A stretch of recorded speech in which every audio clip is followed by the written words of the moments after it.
Hi அஸ்ஸலாமு அலைக்கும். நம்ம நல்லூர் ரெசிபீஸில் இன்றைக்கி என்ன ரெசிபி பார்க்க போகிறோம் அப்படின்னா கேரட் கேக் தான் பார்க்க போகிறோம்.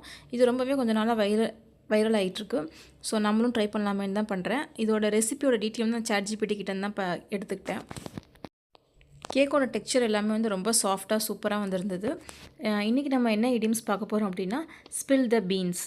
இந்த ஸ்பில் த பீன்ஸ் அப்படின்ற இடியம்ஸ் வந்து எங்கேருந்து வந்துச்சுன்னு நம்பப்படுறாங்க அப்படின்னா கிரேக்க நாட்டிலேருந்து வந்திருக்கு. அவங்க ஓட்டர் சிஸ்டம் வாக்களிச்சிட்டு இருக்கும் போது மக்கள் எஸ் அப்படின்னா க்ரீன் கலர் பீன்ஸையும் நோ அப்படின்னா பிளாக் கலர் பீன்ஸையும் ஒரு பவுலில் போட்டுட்ருப்பாங்க. தெரியாதனமாக அந்த பவுலை கீழே தட்டி விட்டுட்டாங்க அப்படின்னா ஸோ அந்த ஒரு சுச்சுவேஷன்லேருந்து எடுத்தது தான் ஸ்பில் த பீன்ஸ் அப்படின்றது.